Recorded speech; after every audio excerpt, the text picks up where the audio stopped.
Welcome class 12. Today's our topic is legal provisions for declaration of dividend.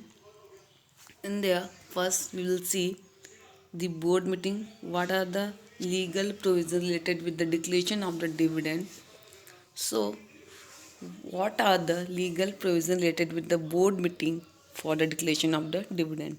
So, dividend can be declared only on the recommendation of board of directors means board of directors के recommend करने के बाद ही dividend declare होता है but board meeting should be called to pass resolution about rate of dividend and amount of dividend to be paid means after recommending the board of directors, so board meeting have to pass a resolution for the declaration of rate of dividend and the amount of dividend to be paid. मतलब जो भी rate of dividend देना है या फिर जो भी amount as a dividend pay करना है उसके लिए बोर्ड को एक रिजोल्यूशन पास करना पड़ता है. Now the board had to pass the resolution for the book closure date for the dividend.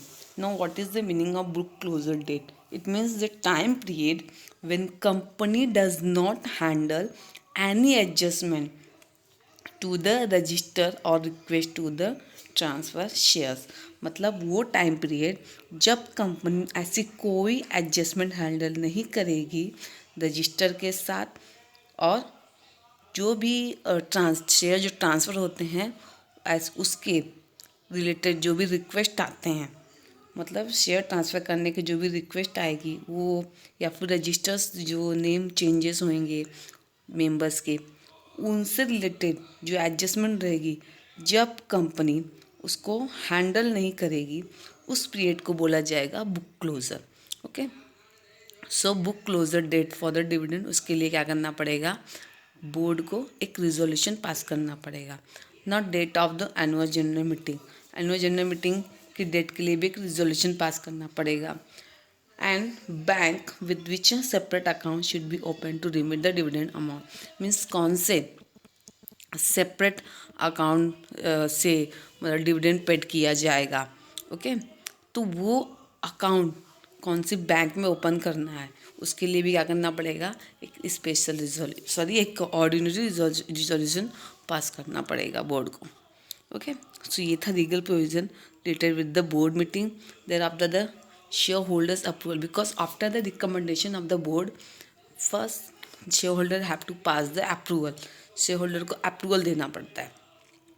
Okay, without the approval of the shareholders, dividend cannot be passed. So, dividend is approved by the shareholder by passing an ordinary resolution at the annual general meeting. Okay, जब भी कोई dividend recommend होता है board of directors के so thereafter there is need approval of the shareholder.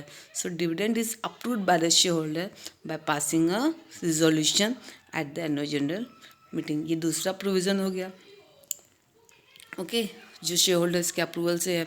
Then shareholders can declare the lower rate of dividend than what is recommended by the board but not higher than that. अगर shareholders dividend का जो rate है वो अगर जो board ने recommend किया है उससे लो रेट में करते हैं तो ये प्रोविजंस फॉलो करने पड़ेंगे. बट हायर है सो नहीं. So shareholder can declare the lower rate of dividend than what is recommend by the board. जो भी बोर्ड ने रिकमेंड किया है उससे लोअर रेट है. So shareholders have to give approval. Okay, once the dividend is declare at the general meeting it can not be revoked. मतलब एक बार general meeting में अगर अप्रूवल मिल गया पास हो गया डिक्लेयर हो गया डिविडेंड सो वो चेंज नहीं हो सकता, वो देना ही पड़ेगा. And company is not permitted to declare it second time in that year.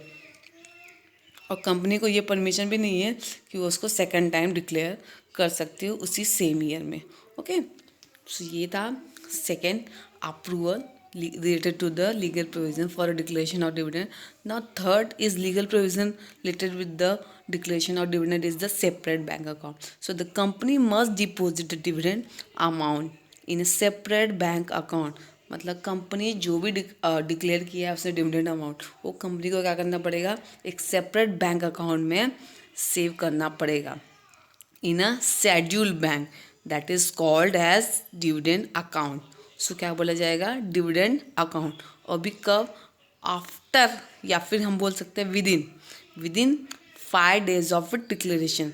मतलब जिस दिन डिविडेंड डिक्लेयर किया उस दिन से लेके 5 दिन के अंदर कंपनी को एक सेपरेट बैंक अकाउंट ओपन करना पड़ेगा शेड्यूल बैंक में as a dividend account. Okay ना, अगर लिस्टेड कंपनी है सो उसके लिए भी कुछ प्रोविजंस हैं। See what are this. So they where the company shares are listed on the stock exchange, जिस कंपनी के शेयर्स स्टॉक एक्सचेंज में लिस्टेड है, so they have to fulfil the additional requirement with respect to the listing agreement must as followed. Like जो भी ऐसी companies है जिनके शेयर्स लिस्टेड है स्टॉक एक्सचेंज में, so they have to notify the stock exchange. उनको क्या करना पड़ेगा, उनको स्टॉक एक्सचेंज को नोटिफाई करना पड़ेगा, मतलब बताना पड़ेगा, नोटिस देना पड़ेगा। Where's company securities are listed at least 2 days in advance of the date of meeting of the board at which recommendation of final dividend is to be consider. Means उनको पहले से ही स्टॉक एक्सचेंज को notice देना पड़ेगा। जो भी securities जो भी सिक्योरिटीज़ अगर वो लिस्टेड हैं तो कंपनी को क्या करना पड़ेगा, स्टॉक एक्सचेंज को नोटिफाई करना पड़ेगा। वो भी कब, बिफोर द 2 days, एटलीस्ट 2 दिन पहले, 2 दिन एडवांस में ही उनको, जब उन्होंने बोर्ड मीटिंग रिकमेंडेड की है, जिस बोर्ड मीटिंग में उन्होंने रिकमेंडेड किया है डिविडेंड को, उस बोर्ड मीटिंग के 2 दिन पहले ही, उस बोर्ड मीटिंग के 2 दिन पहले ही उनको क्या करना है, 2 दिन पहले, मतलब कम से कम 2 दिन पहले, मतलब सिर्फ 2 दिन पहले ही नहीं बोल सकते, एटलीस्ट 2 days बिफोर उनको क्या करना पड़ेगा, स्टॉक एक्सचेंज में नोटिस देना पड़ेगा। ओके, कम से कम 2 दिन पहले तो देना ही पड़ेगा। बोर्ड मीटिंग में डिविडेंड डिक्लेयर होने के, रिकमेंड होने के before, at least before 2 days। Okay, they have to notify or notice to the stock exchange. B, intimate stock exchange immediately about the declaration of dividend after the board meeting। जो मतलब जो भी stock exchange है उनको immediately जैसे dividend declare होता है उनको क्या करना पड़ेगा, बोर्ड मीटिंग जब भी डिक्लेयर हुई डिविडेंड बोर्ड मीटिंग में, सो उनको तुरंत स्टॉक एक्सचेंज को इंटीमेट करना पड़ेगा। ओके, जो भी डिक्लेरेशन हुआ है डिविडेंड के बारे में बोर्ड मीटिंग में, उसके बारे में उनको इंटीमेट करना पड़ेगा स्टॉक एक्सचेंज को इमीडिएटली, अर्जेंट में एकदम। See, give notice of book closure to the stock exchange at least 7 working days before the closure. तो मैंने आपको ऑलरेडी बता दिया है कि बुक क्लोजर क्या होता है। बुक क्लोजर वो टाइम पीरियड होता है जब कंपनी कोई भी request related to the transfer shares और रजिस्टर से रिलेटेड जो भी एडजस्टमेंट होती है, जब हैंडल नहीं करती है, उस टाइम पीरियड को क्या बोला जाता है, बुक क्लोजर। तो उसका भी नोटिस क्या करना पड़ेगा, स्टॉक एक्सचेंज को देना पड़ेगा। उस बुक क्लोजर का भी नोटिस स्टॉक एक्सचेंज को देना पड़ेगा at least before the 7 working day, at least before the 7 working day. Okay, point number D, close the register of member at the end the transfer register. Company को क्या करना पड़ता है, जो भी कंपनी ने मतलब जो रजिस्टर्स मेंबर्स हैं वो क्लोज कर देना पड़ेगा, और जो भी ट्रांसफ़र रजिस्टर है वो भी क्लोज करना पड़ेगा। Okay, E point, it must use electronic mode of payment such as electronic clearing service और national electronic fund transfer as approved by the reserve bank of India. Okay, जो भी listed company है उनके लिए ज़रूरी होगा, अगर रिजर्व बैंक ऑफ इंडिया ने अप्रूव कर दिया है, so they must use the electronic way of payment such as the NEFT. NEFT हो गया, हमने देखा था जब हम लेटेस्ट देख रहे थे, हमने देखा था निफ्ट के थ्रू डिविडेंड ट्रांसफ़र होता है। So national electronic fund transfer and electronic clearing service that is the ECS, इसके थ्रू क्या होगा, ज़रूरी होगा उनको, लिस्टेड कंपनी अगर है तो इसके थ्रू उनको ज़रूरी होगा डिविडेंड पेमेंट करना। ओके, मीन्स ऑनलाइन वे से वो डिविडेंड पेमेंट करना उनके लिए ज़रूरी होगा। Okay, now point number F is there. The listed company has to express the dividend on per share basis only. जो listed company होंगी उनके लिए क्या करना होगा, जो भी डिविडेंड है वो पर शेयर पे कितना डिविडेंड दे रही हैं वो भी उनको एक्सप्रेस करना जरूरी होगा. Okay, now see point number 4, legal provision related to the prohibition to pay dividend. So a company which has failed to repay deposit or any interest on deposit cannot declare any dividend on its equity share.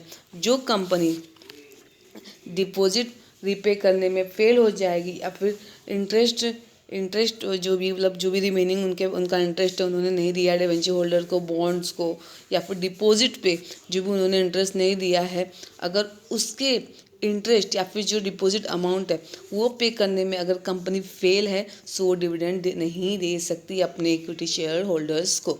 Okay, so the company which has failed, which are unable to repay the deposit amounts or interest on the deposit amount, so they cannot declare any dividend on its equity share.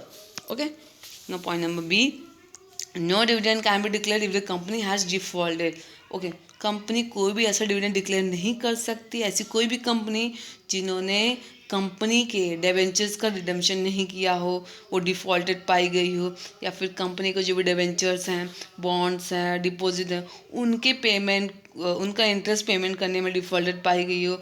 Company मतलब means the company fail to repay the interest amount on the payment of interest of the debentures of board bonds और we can say the deposits. ऐसे interest जो भी deposits के हैं, bonds के हैं, debentures के हैं, अगर उनके इंटरेस्ट पे करने में कंपनी फेल है, okay, so company dividend declare नहीं कर सकती. Okay, if company also fail to redeem the preference shares, so the company cannot declare the dividend.